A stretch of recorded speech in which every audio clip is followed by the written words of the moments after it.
diálogo en este día tan especial al maestro Jaime Hernández, a mi carnal, al gran Jaime Hernández. Este sí es corresponsal de guerra, Loret, no chingaderas.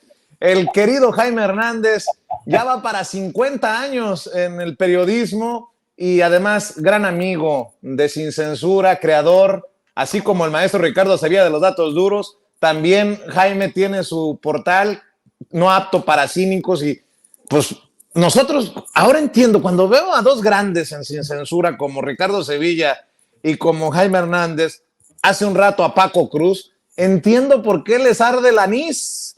Entendió el que entendió. Mi querido Jaime, ¿cómo ves esta reacción de Ricardo Salinas Pliego? ¿Cómo ves todo este desmadre y esta lucha por embarrar a los que no pueden ser embarrados y de sacar la cabeza del lodo los que están hasta el que? ¿Cómo estás, Jaime? Te saludo con mucho gusto. Good morning, caballeros. Don Vicente, mi hermano querido. Don Ricardo Sevilla, el tremendo, el azote de los corruptos. Estoy así como Ricardo con su melena. ¿Qué pasó, mi querido Jaime? Querido Ricardo, ya sabes que se te quiere. Oye, no, sí, le salió fuego por el ojete a Ricardo Salinas, ¿eh? Imagínate esta mañana, resulta ser que sí son más de 60,000 millones de pesos. Yo creo que qué bueno que Álvaro Delgado fue a la mañanera el otro día para decir, a ver, ¿qué está pasando aquí? ¿Son 20,000 o son 60,000? Y hoy quedó en claro que sí, son más de 60,000 millones de pesos. Y yo creo que la pregunta que respondió el presidente, y creo que hizo bien al responderle de esta manera, porque bueno, ¿y usted va a seguir interviniendo? Pues no, yo prefiero que ahora se pronuncien los jueces. Y es lo que toca, es lo que toca. Yo creo que Ricardo Salinas tuvo su oportunidad y la perdió por arrogante, por soberbio. Y francamente, yo creo que esto te da cuenta del enorme pecado de soberbia que sigue consumiendo a todos aquellos que durante muchos años, décadas, han gozado de privilegios, de un blindaje fiscal impresionante, no así la inmensa mayoría de los mexicanos que teníamos que apoquinarnos. Así es que yo creo que es un gran día para las instituciones mexicanas, un gran día para los medios de comunicación independientes, que no se han cansado de decirle por activa y por pasiva a este señor Ricardo Salinas que pues tiene que pagar. Así es que yo me congratulo muchísimo de esta exposición, de este desnudo que ha protagonizado, que le han presentado a Salinas desde la mañanera, querido Vicente, querido Ricardo. Pero, a ver, ¿no te sorprende el nivel que ha tomado esto de hasta violento en redes sociales? Iba a mencionar, porque voy a empezar con otro, a David Páramo, que me responde a mis críticas, porque cuando Salinas Pliego nos llama textoservidores a personajes como tú, como tu servidor, cuando nos llama periodistas de mentiras y le aplauden, pues uno asume que el que se lleva se aguanta. Pero antes de ir con David Páramo, ya me contestó, veo Pedro Ferriz Híjar. Que por cierto dice, así de simple, Ricardo Salinas es el único empresario con huevos que se ha enfrentado a su amigo López Obrador. Por eso el embate del presidente. Pero AMLO, ¿qué tal cuando les tirabas la mano? Me contestó, qué tristeza lo de su papá, que anda pidiendo que prendan veladoras contra el brujo de Palacio, y que qué cosa lo de los Ferriz, ¿no? Que el abuelo veía ovnis, que el padre lucha contra brujos y el hijo ve monstruos en sus pasones de droga. Fíjate lo que me contesta. Yo solo prendí una veladora, pero en tu culo. Y por eso te sacudes tanto. Bueno, esa es la violencia, ¿no? Luego escribe, por ejemplo, ¿no? David Páramo, el personaje que dice que hace análisis económico, financiero con Ciro Gómez Leiva. Dice el padre del análisis superior, me contesta, a ver si lo encuentro por aquí, porque me dijeron, te contestó, pero encabronadísimo. Déjenme encontrarlo aquí, se lo mando a don David. Vean nada más. Espérense tantito. Aquí lo voy a enviar porque andan desatados y yo quiero que me ayudes, querido Jaime, que me ayudes, querido Ricardo Sevilla, pues a entender. Le puse yo cuando me contestó un mensaje, ya cállate, chayotero, y me burlo de él, jaja, ya dinos cuánto te pasa, Ciro. Si él dice o le avala, cuando me llama texto servidor Salinas Pliego, yo no tengo derecho a decirle chayotero. Y luego escribe el padre del análisis superior, que por cierto es muy elegante. Lo mismo que me pasa a tu perra madre por dejarla lamer mis condones usados. Sí, sí está muy cabrón. Algo bueno estamos haciendo desde los medios independientes alternativos, querido Jaime Hernández, para generar que los grandes comunicadores, las vacas sagradas del periodismo, del empresariado, tengan que respondernos y dar la cara, Jaime. Fíjate que esto siempre me recuerda, cuando uno remueve la tierra, las lombrices, los gusanos se retuercen. Y es lo que pasa. Es cuando uno remueve la tierra para encontrar, para arrojar luz sobre tantas cosas, cosas que se han empeñado ellos en sepultar, se retuercen las lombrices, estos gusanos. Y me llama mucho la atención el tipo de respuesta, ¿sabes? Pareciera que fueran adolescentes, ¿no? Esta clásica respuesta, y tu mamá, esta es la clásica de los adolescentes, típica, ¿no? Porque no pueden más, no les llega, no les llega. Y fíjate lo interesante del caso, para quienes te critican a ti por ser texto servidor, te voy a platicar algo. Antes, cuando yo a veces coincidía en coberturas de giras presidenciales con quienes cubrían la gira presidencial en X país, yo me acuerdo mucho que yo me peleaba muchísimo con los que cubrían la gira presidencial, porque yo les decía, oye, no puedes ir más allá de de la copia del texto del comunicado del boletín, no puedes hacer un poquito de crónica o de análisis, que el lector gane, que vaya más allá del simple boletín que te han dado. Y nunca se me va a olvidar la respuesta de uno de estos reporteros, Salvador Martínez, Chava Martínez, que cubría presidencia para el Excelsior. Y me acuerdo muchísimo esta respuesta de Salvador Martínez, que me dijo, Jaime, aquí lo que practicamos es periodismo textual. Fíjate, periodismo textual. Y durante décadas el periodismo textual se impuso como una regla. No te puedes salir del texto que te ha entregado el censor, el revisor en el boletín, porque si te sales de ese texto, olvídate, se te suspende, se te corre del trabajo. Entonces es irónico que alguien que ha vivido durante décadas de esta cultura del periodismo textual, porque están acostumbrados ellos a ordenar lo que se tiene que decir, te acuse a ti, uno de los periodistas que ha llegado para romperle la madre precisamente al periodismo textual. Entonces tú y Ricardo Sevilla y Paco Cruz y muchos periodistas que colaboramos en esta gran familia de Sin Censura, yo francamente me tomo las cosas de quien vienen, pero lo único que me queda en claro, querido Vicente, querido Ricardo, es que están desesperados, está colapsando ese modelo, ese modelo de colusión, de colaboración entre ellos para cubrirse el culo entre ellos, para que no se vean las vergüenzas. Claro, ahora que asoman las vergüenzas de Ricardo Salinas, sus deudas, sus operaciones para eludir impuestos, pues realmente, pues todos al uno, ¿no? No les importa quedar en ridículo, no les importa sacar lo peor de sí, porque, y esto demuestra, insisto, que son todos ellos como lombrices, como gusanos, que actúan así cuando uno remueve la tierra. A ver, tenemos en la mesa a Jaime Hernández, cerca de 50 años en el periodismo. Tenemos al azote de la fachiza, Ricardo Sevilla. ¿por qué no me permiten hacer enojar a Ricardo Salinas Pliego? Seguramente le va a dar chorrillo con eso de que le gusta hablar de mierda y dice que desde aquí el tal Serrano le tira mierda. Lo dijo él, no lo dije yo.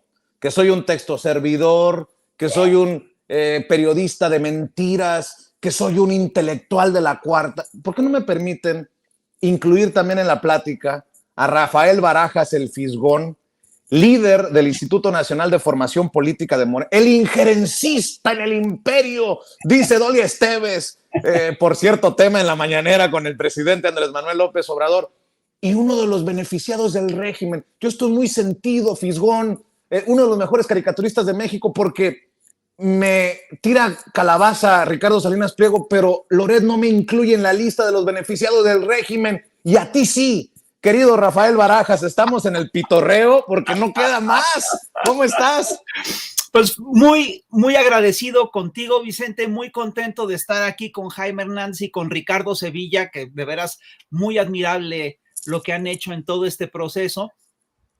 Yo quiero decir que lo que estamos viendo es realmente el desmoronamiento de todo un sistema de información. Esto que ahorita comentaba Jaime, de que efectivamente durante todo un periodo largo, los periodistas básicamente eran, digamos, simplemente caja de resonancia del poder público y que básicamente repetían de acrítica acrítica lo que se quería que se dijera desde el gobierno, ¿sí? Este sistema cambió, tuvo un cambio importante al pasar en la era neoliberal a la era neoliberal. Y ahí lo que vimos es cómo este periodismo pasó de estar al servicio de un gobierno vertical y autoritario a estar al servicio de un sistema de libre comercio profundamente corrupto y corrompido. Entonces pasaron de las lógicas del chayote a las lógicas de los grandes contratos de publicidad. El chayote era una cosa muy específica. El chayote era básicamente una compensación del salario. Originalmente así funcionaba. Se aceptaba que los periodistas estaban mal pagados y a los periodistas les asignaba una fuente, entonces la fuente se encargaba de compensarles el salario y de redondearles el sueldo, ¿no? Ahora, esto por supuesto implicaba que el periodista no trabajaba para el periódico, sino que era un empleado de la fuente, ¿no? De la fuente que cubría para el periódico. ¿Te das cuenta? Esto es una distorsión brutal y esto básicamente lo que implicaba es que era un sistema de control de la información que era totalmente metaconstitucional. Tan era metaconstitucional que la ley de imprenta durante décadas que prevaleció, y esto hasta principios del siglo XX, hasta la primera década del siglo XX, la ley de imprenta que prevalecía era una ley preconstitucional, ¿no? Entonces había toda una serie de arreglos entre la prensa, entre los periodistas y el Estado, que iban más allá de la ley y que permitieron consolidar este periodismo que era un fiel reflejo del gobierno priista vertical, autoritario, que no permitía fisuras, que reproducía fielmente el discurso oficial, etc. Y pasaron a este periodismo se fue corrompiendo, por supuesto, y pasó de manera natural a las lógicas del periodismo neoliberal, en las cuales lo que regía era el dinero, ¿no? Y ahí el periodista más respetado era obviamente el que más dinero ganaba. Y los periodistas incluso se pusieron a vender espacio dentro de los noticieros que se les daban. Eran proveedores de espacios en televisión abierta, tal, para quien los podía pagar.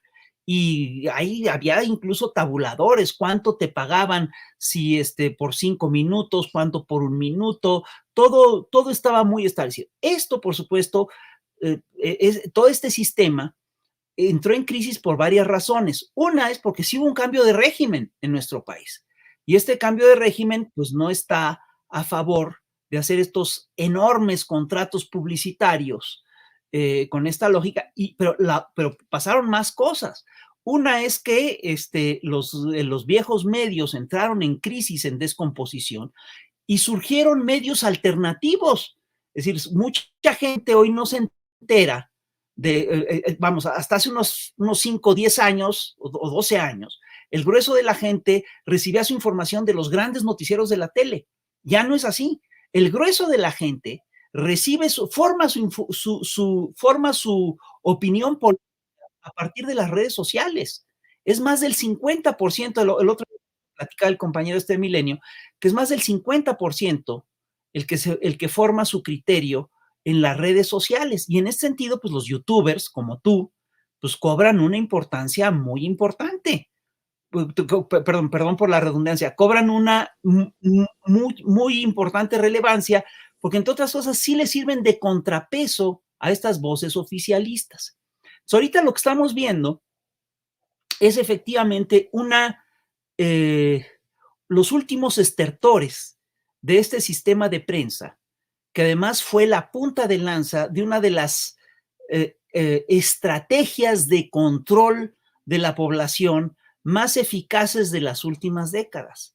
En las últimas décadas, lo que vimos, y esto siempre hay que resaltarlo, es cómo los grandes consorcios masivos de comunicación se alinearon con los grandes poderes fácticos del planeta, con las multinacionales, con las oligarquías nacionales, con la ultraderecha internacional, etcétera, para impulsar agendas que le servían a ese sector y concretamente al proyecto y al modelo neoliberal. Entonces, si tú revisas, lo hemos dicho varias veces, estas son las estrategias que se utilizaron, es decir, la estrategia de medios se utilizó en varias ocasiones para descarrilar los gobiernos progresistas de América Latina. Lo hicieron en Brasil, donde acabaron sacando a Dilma de la presidencia y acabaron metiendo a Lula a la cárcel.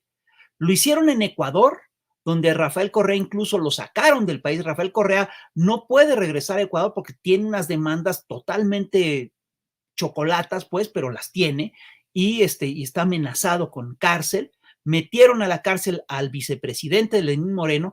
En Argentina, Cristina Kirchner sufrió cientos, pero son cientos de litigios mediáticos, y ahorita está embestida, ¿sí? Está echada a andar en nuestro país, está echada a andar en México, esta misma estrategia está echada a andar en México, pero tiene un problema.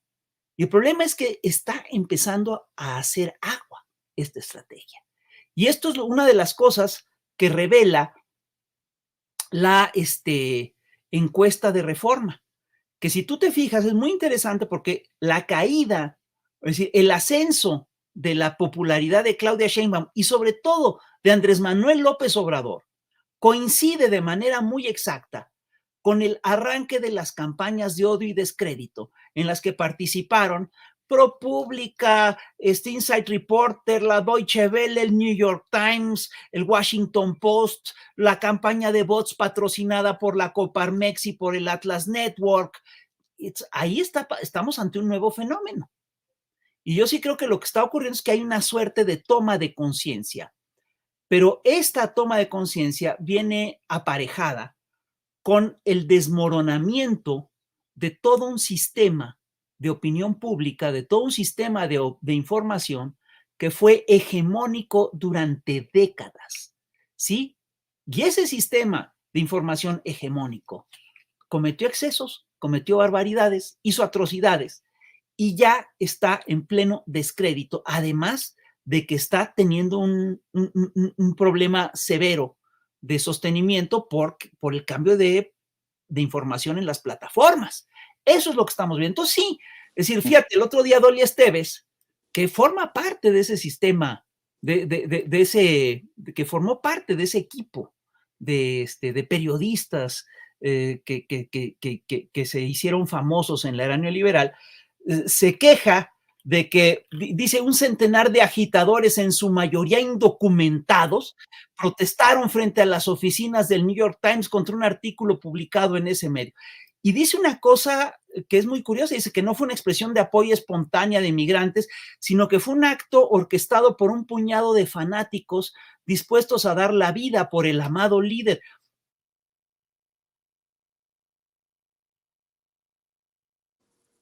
¿Andas por ahí? Esteves, un acto vengativo de una protesta legítima Esteves afirmar que todos los que estaban ahí eran agitadores y no ciudadanas indignadas. ¿Cómo puede decir que eran ciudadanos ilegales? Es decir, ¿de dónde? Si un periodista tendría que fundarse en hechos, no en sus propias suposiciones. Y lo que es más interesante es que ella, al afirmar que una de las cosas que dice es que los trabajadores mexicanos en Estados Unidos, ¿sí? Van a trabajar allá y no van a hacer política. Date cuenta de lo que está planteando. Le está planteando que no tienen derecho a protestar en Estados Unidos los migrantes mexicanos y en especial cuando se interviene a México. Está en la lógica del virrey de Croix, que en el siglo XVIII les exigía a los hispanos, a los novohispanos, que tenían que callar y obedecer. No se da cuenta Dolly Esteves que lo que está haciendo es una expresión profundamente clasista, profundamente racista. Es decir, eso es lo que estamos enfrentando con todo este proceso y creo que ya me extendí demasiado, discúlpame. No, es que va todo. Ya platicaremos también de los señalamientos de Latinus y de Carlos Loret de Mola hacia ti, hacia Hernández, hacia Rapé. Yo sé que quieres hablar también de Santiago Tajada, pero déjame incluir en esto para escuchar también, si me permites, Rafa. Yo sé que todos tienen complicada la agenda, pero para escuchar a Sevilla, claro, a Jaime Hernández, pongamos a don Pedro Ferriz que retoma los dichos por Ricardo Salinas Pliego. Y vean, escuchen lo que dice don Pedrito. No sé si a ti, pero a mí me ha tocado ser víctima del SAT. Y sí, he sido extorsionado por el Servicio de Administración Tributaria en varias, no una, en varias ocasiones. Y me ha tocado incluso hasta tener que llevar a cabo juicios en los que he tenido que demandar al presidente de la República, al secretario de Hacienda y al director general del SAT. Y afortunadamente les he ganado. Yo no sé cuál sea la situación fiscal de Ricardo Salinas Pliego. Lo que sí sé es que lo que está denunciando es real. Él está denunciando que en el SAT te extorsionan y te dicen, mira, debes tanto, pero te voy a quitar tanto, pero me das tanto.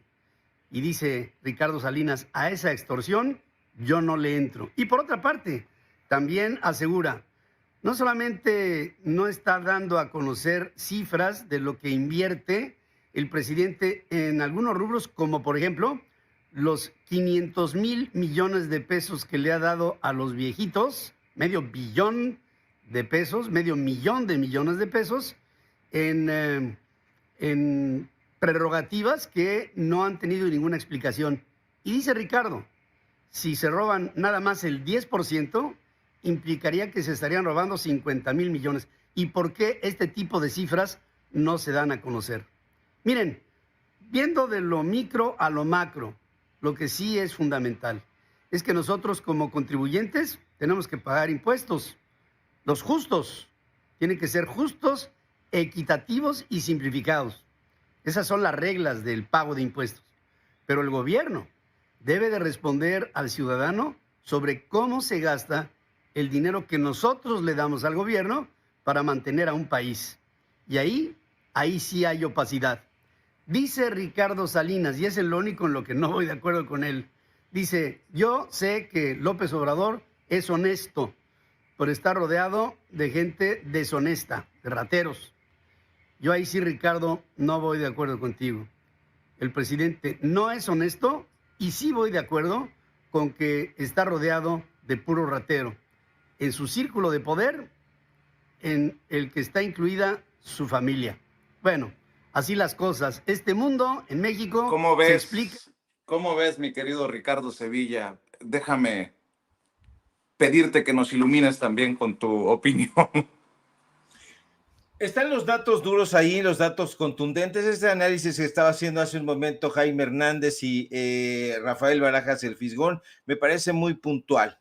Yo agregaría ahí algunos nombres porque se sabe perfectamente, para que la gente entienda un poco de qué estamos hablando. Estos personajes que hoy están haciendo la crítica durísima en contra del presidente López Obrador, están animando una campaña sucia, pero son operadores mediáticos de la derecha, y hay que decirlo con todas sus letras. Hay una revista llamada Letras Libres, por ejemplo, que es la heredera, así se presume ella, de la revista Vuelta de Octavio Paz. Octavio Paz contrató a Enrique Krause Kleinbord, quien era el subdirector de esa revista, para que vendiera espacios publicitarios y para que administrara la revista. Entonces este personaje iba y vendía los espacios publicitarios, tenía una agenda, y le proponía la venta de espacios, lo que hoy se conoce como el Media Kit. Este personaje lo manejaba, y quien manejaba el dinero, y a la gente se le ha olvidado, pero hay que recordárselo, era el tesorero de la revista Vuelta. Y ocurre que el tesorero de la revista Vuelta es un personaje que a lo mejor usted conoce, se llama Santiago Krill.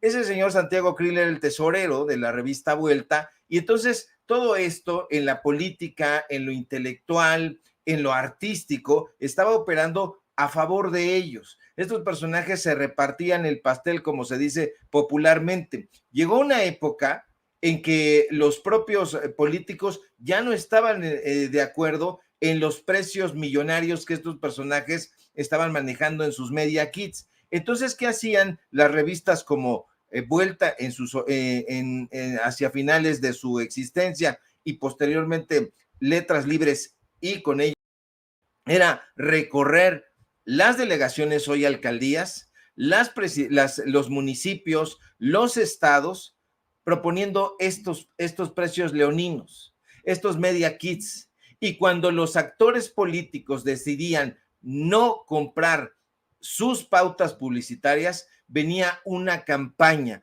de descrédito. Pero uno pensaría que eso ocurrió en el pasado. No, sigue ocurriendo en este momento. La mayoría de estos personajes, de los dueños de estos medios de comunicación, intentaron acercarse al gobierno en turno. En este caso, al gobierno que encabeza el presidente López Obrador, intentaron la misma estrategia, presentar sus media kits, los favores, la campaña mediática de acompañamiento, y el presidente López Obrador dijo no.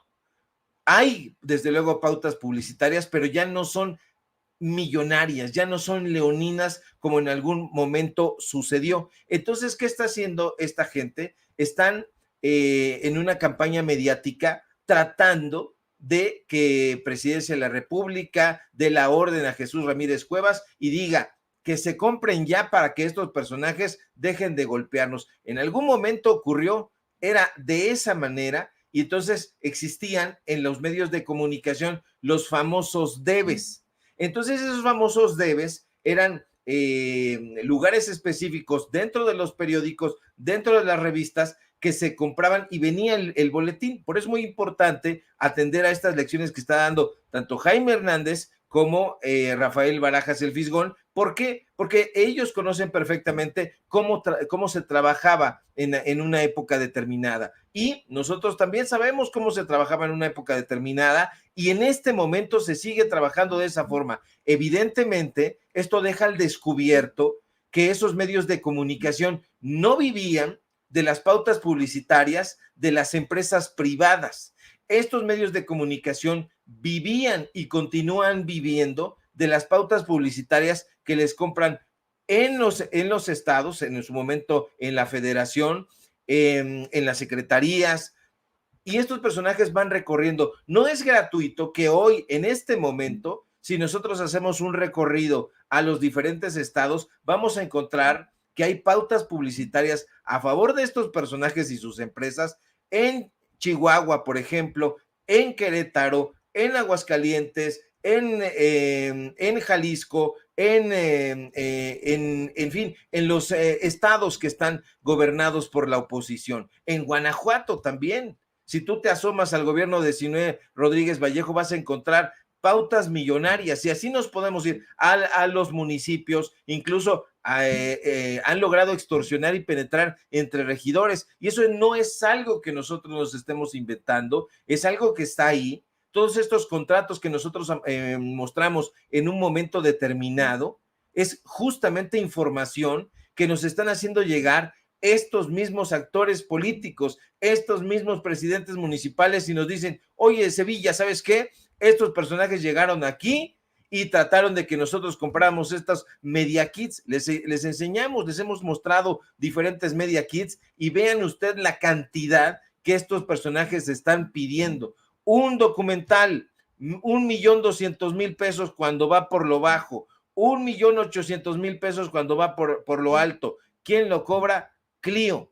Hace videos, 40 minutos. Eso es lo que están diciendo, pero evidentemente Carlos Loret de Mola no va a hacer una investigación dando a conocer todos los contratos millonarios que estos personajes a través de sus empresas están llevándose al bolsillo, a la cartera que está abultada. Entonces, es muy importante y coincido ya para cerrar, mi querido Vicente, que estos medios de comunicación están en una campaña de sobrevivencia. Ya no es solamente una campaña bélica y se están jugando el todo por el todo y eso significa su propia existencia. Si estos personajes no ganan esta batalla y no la van a ganar, el siguiente sexenio están arriesgando su existencia. Por eso están no solamente desesperados, sino en una lucha sin cuartel. La credibilidad ya no les importa, únicamente les importa sobrevivir y van a sobrevivir o intentar hacerlo a fuerza de lo que sea, a fuerza de veladoras, a fuerza de diatribas, a fuerza de mentadas de madres, a fuerza de extorsiones, a fuerza de lo que sea.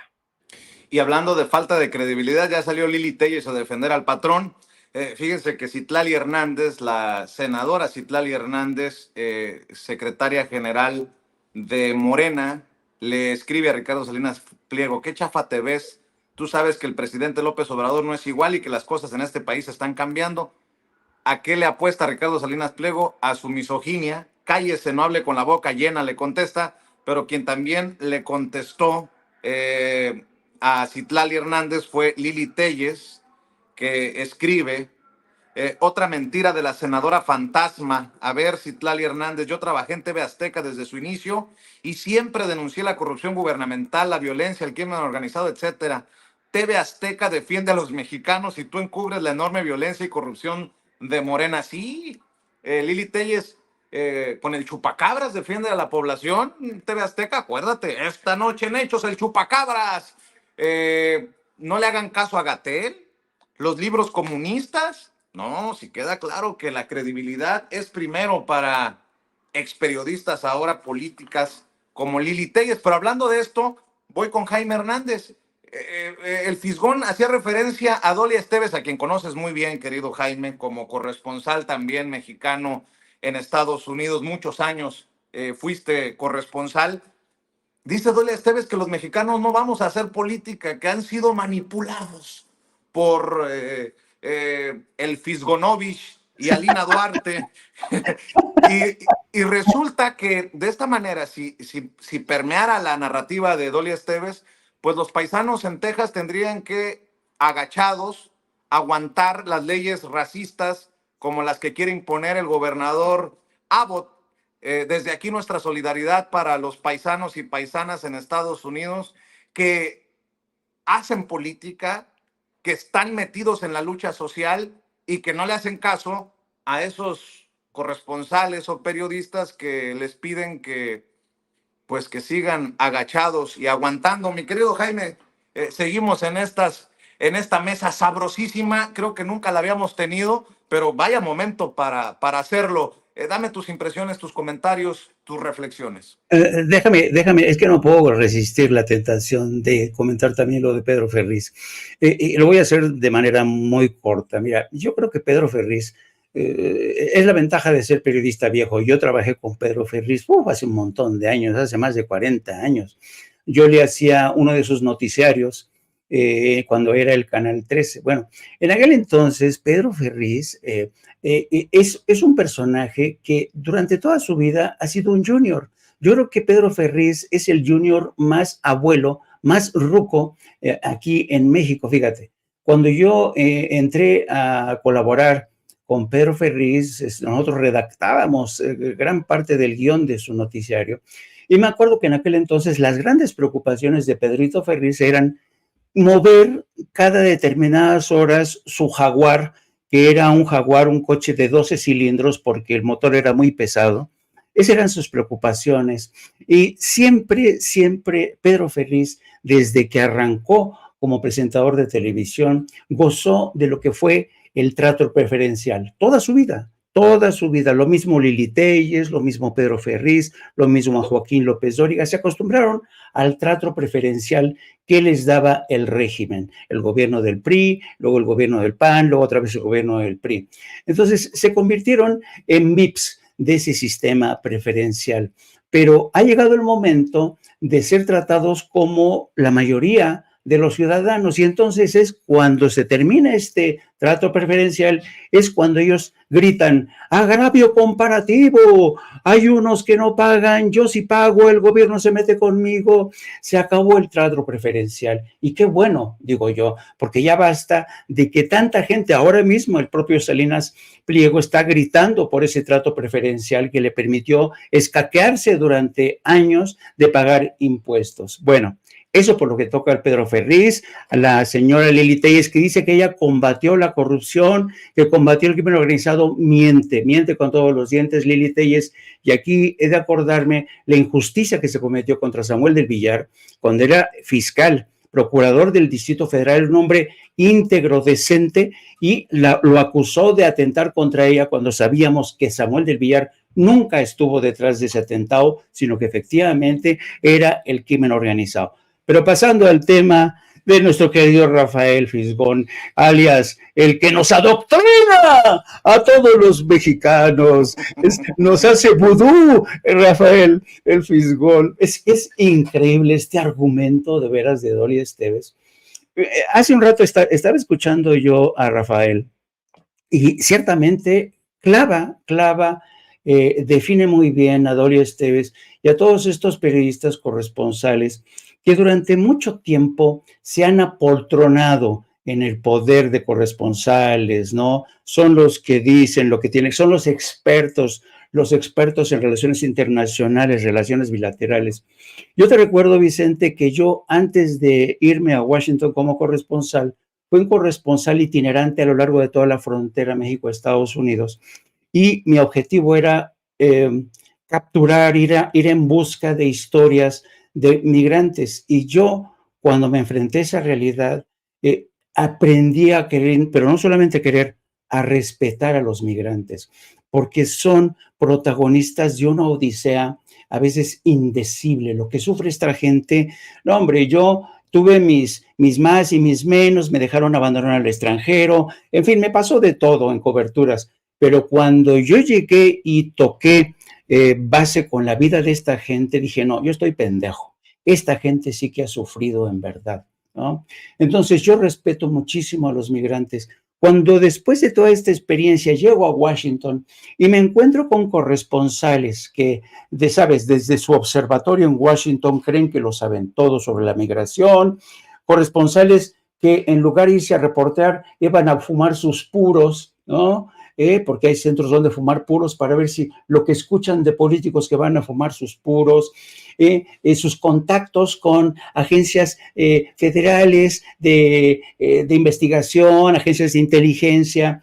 Tú te das cuenta que hay mucho corresponsal que ya está demasiado apoltronado. Yo creo, y lo he dicho no una vez, Dolly Esteves ya lleva demasiados años en Estados Unidos y es una persona que hoy defiende con esta fe de los conversos la política exterior, incluso vislumbra la actual realidad de México como si estuviéramos nuevamente en la época de la Guerra Fría, diciendo que los rusos han llegado y que están por todos lados en la Ciudad de México. A esto le está haciendo eco Raimundo Rivapalacio también, diciendo que los rusos llegaron ya. Entonces, yo creo que aquí te das cuenta que lo que han perdido estos periodistas, y lo dijo hoy también el presidente, han perdido todo contacto con la realidad. Yo me acuerdo hace mucho tiempo cuando hicimos este esfuerzo por crear una red de corresponsales desde el Excelsior. Considerábamos que un corresponsal en el extranjero no puede pasar más allá de 4 o 5 años, porque después ocurre que si no te despegas de ese centro del poder, terminas devorado por ese centro del poder. Hay que estar al pendiente de la realidad política de tu país, hay que estar en contacto con los migrantes, cosa que nunca ha hecho Dolia Esteves. Y yo creo que lo que escribió Dolia Esteves contra los migrantes que fueron a patearle la puerta al New York Times es insultante, es indignante, es una falta de respeto a estos migrantes que, ojo, ya no son los migrantes de antes que agachaban la cabeza, no. Hay que conocer a los nuevos migrantes, las nuevas generaciones de migrantes, muchos de ellos hijos de migrantes universitarios que cuando uno habla con ellos te vas para atrás del nivel de preparación, del nivel de conciencia política que tienen estos muchachos. Entonces, yo estoy aquí con esta crítica del Fisgón, porque creo que la ha clavado perfectamente y entiendo mucho esta reacción tan virulenta de Dolia Esteves, porque si hay algo que pierde a Dolias es la soberbia. Así es que, pero se tendrá que aguantar porque la realidad ha cambiado, le guste o no a Dolia, y yo digo que la realidad ha cambiado gracias a este gran despertar que yo agradezco estar viviendo esta etapa, querido Vicente, lo hemos comentado tú y yo, después de más de 30 años de estar en el extranjero, regresar a mi país y ver este despertar de conciencia, la verdad es que como periodista me considero como un testigo de excepción, un privilegiado, vaya. Y mi querido Fisgón, pues, ¿qué dices de esta investigación de Latinus y de Loret que te tiene como blanco por los privilegios obtenidos en el régimen? Por cierto, Latinus no se encarga de desmentir a Santiago Tajada, que se la pasó mintiendo en el debate, ¿no? El debate chilango. Y bueno, dos temas ahí que te dejo sobre la mesa de pechito, así para meter gol, mi querido Fisgón. Rápidamente, dos cosas. Primero, sí me gustaría tocar el tema de Dolia Esteves, porque una de las cosas que dice Dolia Esteves que es increíble es que los ciudadanos mexicanos que protestaron frente al New York Times están haciendo un acto de injerencismo, o que yo a través de Alina los estaríamos empujando a hacer un acto de injerencismo. Eso primero lo tendría que probar, lo tendría que documentar bien que nosotros estamos detrás de eso, que no es así. Ellos lo hicieron, entiendo yo, por su propia determinación. Pero fíjate, el solo concepto de que un grupo de ciudadanos puede estar practicando injerencismo contra un imperio es verdaderamente ridículo. Es propio del universo del mundo al revés. Es como si tú dijeras que existe el racismo a la inversa. Es como si tú dijeras que las críticas al machismo son sexismo. Del mismo modo, tampoco se puede decir que denunciar los actos intervencionistas de una superpotencia sea injerencista. Es básicamente anti-injerencista. En sentido estricto, las protestas contra las guerras de Vietnam, de Afganistán o de Irak, las acciones de repudio contra los golpes militares de América Latina, las acciones de repudio contra los golpes blandos que se practican hoy, no son injerencistas, son anti-injerencistas. Y esto está clarísimo. Y hay que decir que el presidente Obama firmó desde el 2009 una cosa que es la doctrina de guerra irregular. Y bajo la doctrina de guerra irregular, Estados Unidos ha intervenido en decenas de países en las últimas décadas. En el 2010, el Washington Post sacó un artículo diciendo que Obama estaba interviniendo en ese momento, en 2010, bajo la doctrina de guerra irregular en 75 países. Eso decía el Washington Post. ¿Cómo son las guerras? Una operación típica de guerra irregular es esto que estamos viendo actualmente contra López Obrador.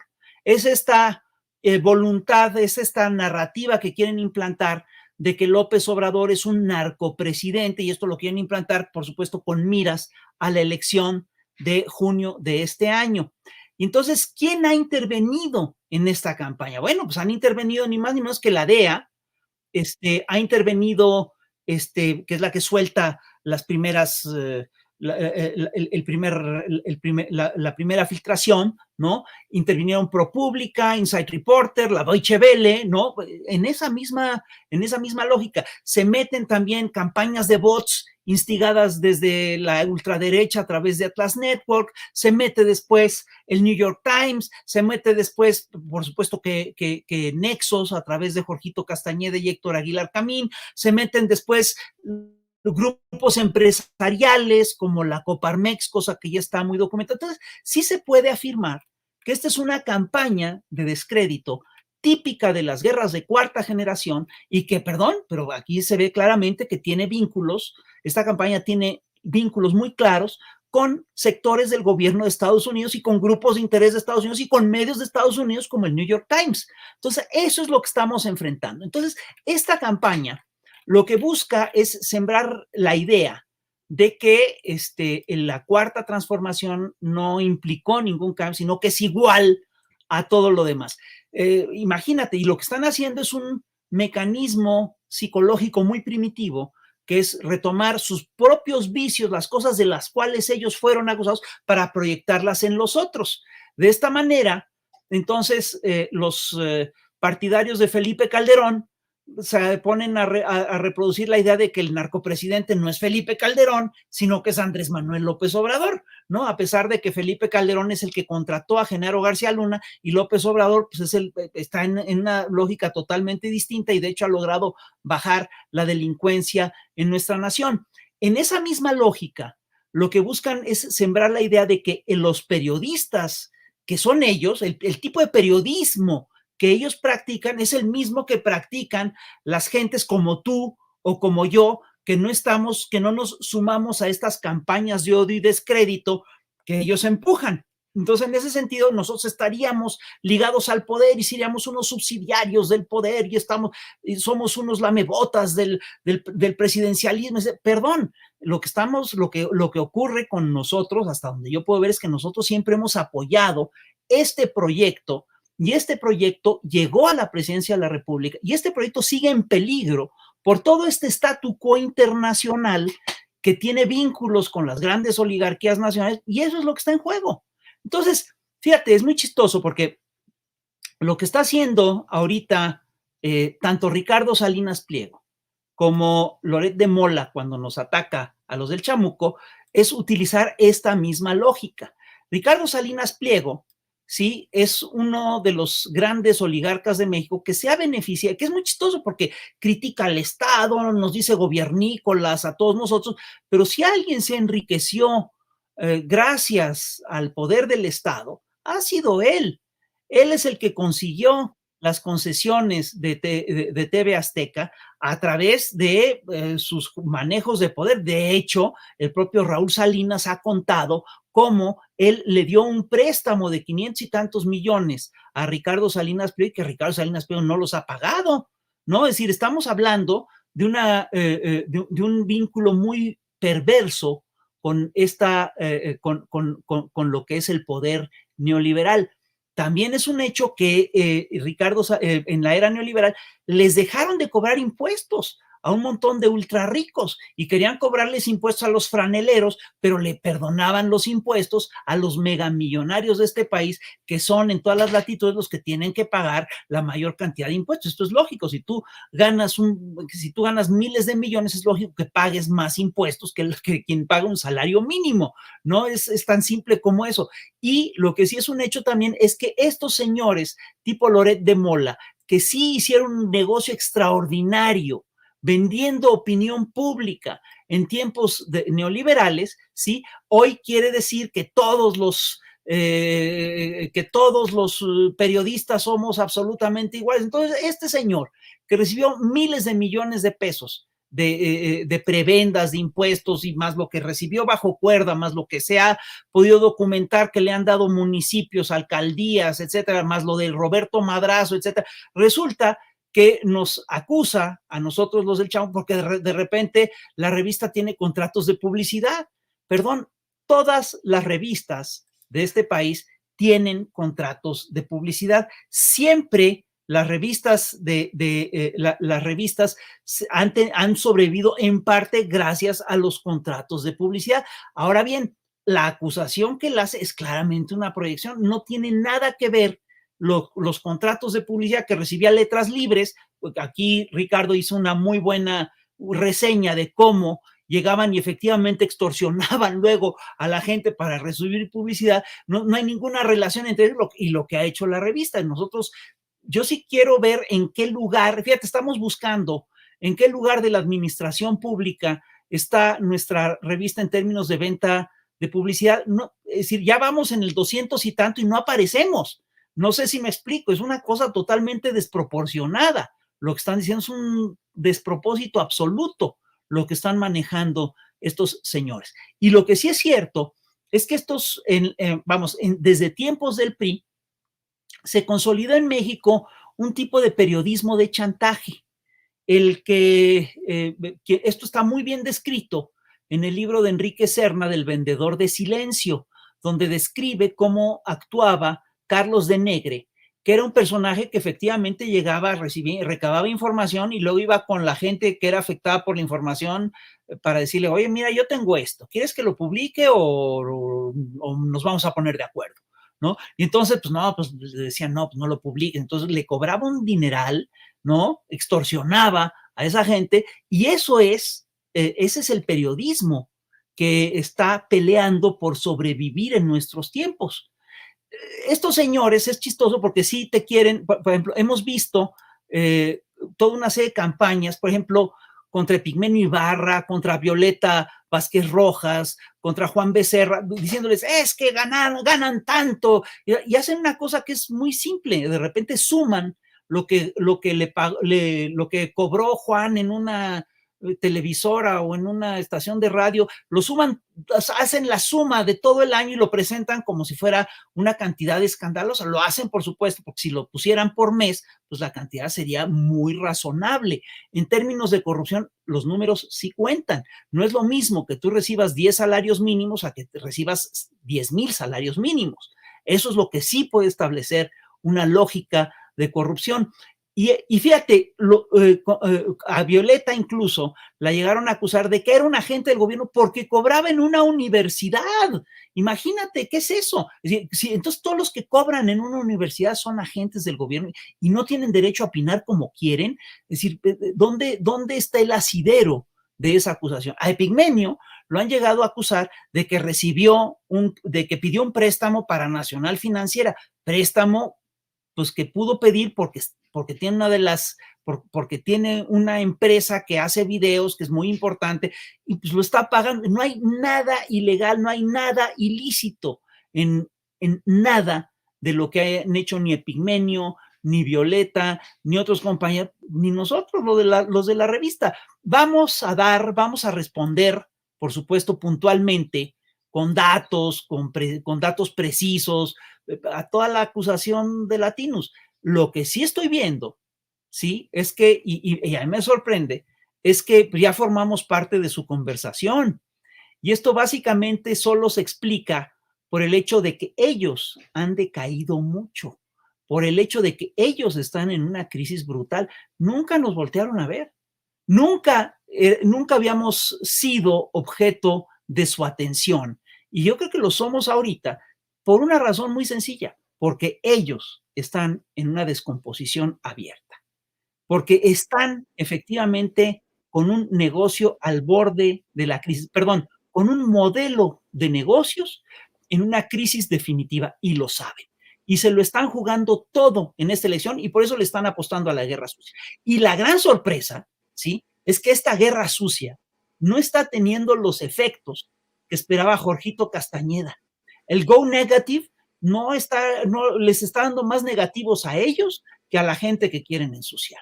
Yo sí te puedo decir una cosa. Yo, francamente, en lo personal, de ninguna manera me he visto beneficiado bajo este sexenio. Al contrario, me he ganado menos y además he recibido una andanada de insultos y de acciones bestiales, ¿no?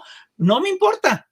Es decir, yo creo que vale la pena el proyecto y vale la pena insistir en el cambio de la nación y vale la pena impulsar la salida de las lógicas neoliberales. yo me sigo por este lado, ¿no? Y lo que sí te puedo decir es que ellos sí han sido profundamente corruptos y sí van de salida. Querido Rafa, te quiero agradecer por haber llegado a esta oportunidad. Sigamos con estos diálogos que seguramente enojan a muchos en ese círculo de los que hemos mencionado. Y pues yo te agradezco siempre tu generosidad con esta audiencia de Sin Censura que tanto te admira, te respeta. Y desde acá, tú sabes, un abrazo y se te estima y gratis, querido Rafael Barajas. Igualmente, Vicente, pues tú sabes cómo son estas cosas. Pues muchísimas gracias, muchas gracias a Jaime, muchas gracias a Ricardo, fue un placer compartir espacio con ellos y pues nos estamos viendo.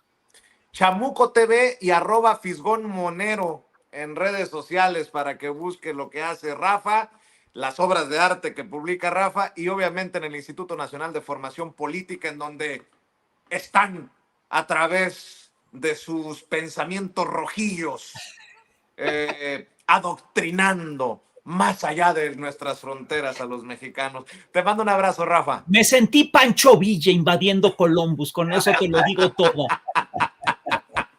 Te mando un abrazo, Rafa, cuídate. Nos estamos viendo. Mi querido Jaime Hernández, ¿qué te puedo decir, hermanito? Pues gracias siempre por la solidaridad, por tu generosidad, por estar aquí, por formar parte de la familia Sin Censura. ¿Por qué no nos despedimos con lo que tú quieras? Y obviamente invitando a la gente a No Apto para Cínicos, a seguir apoyándote en redes sociales. Ya le voy a pedir a la gente ayuda incluso para protegerme legalmente. Necesito que me manden superchats porque dicen las mascotitas de Ricardo Salinas Pliego que ahí viene una demanda contra su servidor. No lo sé de qué se trata, pero no habría manera que empeñe mis lentes. De algo le voy a tener que hacer frente, mi querido Jaime Hernández. Don't you worry, no te preocupes, amigo, no te preocupes, le hacemos frente, ya sabes. Pues nada, te agradezco como siempre infinitamente, mi querido Vicente Serrano, también a mi querido Ricardo. Es un placer siempre estar aquí con ustedes en esta gran familia que yo quiero muchísimo. Y pues nada, les invito para que dentro de 1 hora y media más o menos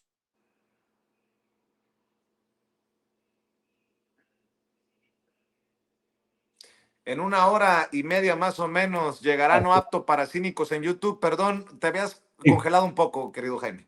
Sí, estaremos en No Apto para Cínicos con Lourdes Salas, a quien todos conocen como Hildy, como mi co-host. Y pues nada, también síganos también a través de nuestras redes sociales, a través de mi cuenta de X, @Jaime Journo. Y pues nada, estamos aquí siempre dispuestos, hermano. Te mando un abrazo, lo mismo mi querido y admirado Ricardo. Saludos a la co-host, que es la que saca el látigo en casa. Exacto. Un abrazo, Jaime. Cuídate. Y mi querido Ricardo Sevilla, con mucho respeto para todos, mención especial para ti. Tu compromiso con Sin Censura nunca ha estado en duda. Así sea 10 minutos o 10 horas, siempre estás dispuesto con esta audiencia que seguramente lees y que ves cómo te admira y que te respeta. Esos pinches datos duros que le dan chorrillo a los derechosos, los estamos esperando en tus trincheras. Gracias por aguantarte tanto tiempo y siempre comprometido también con promover, con promocionar lo que haces desde tus trincheras.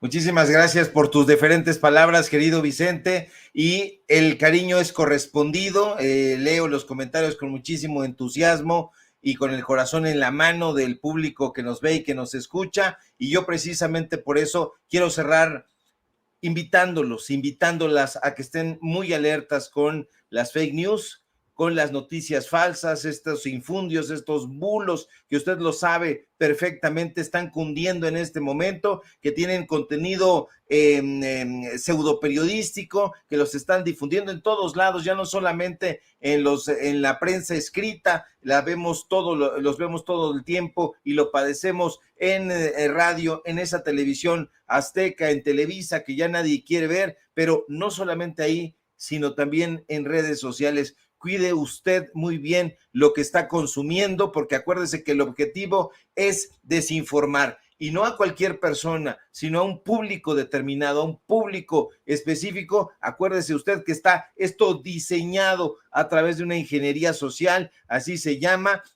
y tiene la idea, el objetivo de tener sí ganancias económicas a través de estos portales que cobran muy caros, como ya apuntábamos a través de sus media kits, pero además también buscan un beneficio político que a la postre se va a convertir en un beneficio también económico. Así que mucho cuidado con eso, porque esta gente incluso, ojo, se las está arreglando para practicar el espionaje. Y usted dirá, ¿cómo el espionaje? Sí, porque a través de la infiltración, a través de la penetración, están llegando a sus teléfonos. Échele un ojo y tenga cuidado con eso, mensajes de WhatsApp. Y entonces esos mensajes de WhatsApp pretenden ser un eventual bloqueo a sus redes sociales, que haya también se hagan pasar por usted, así que mucho cuidado con eso, porque la desinformación no solamente es mentira, Vicente, es además una estafa,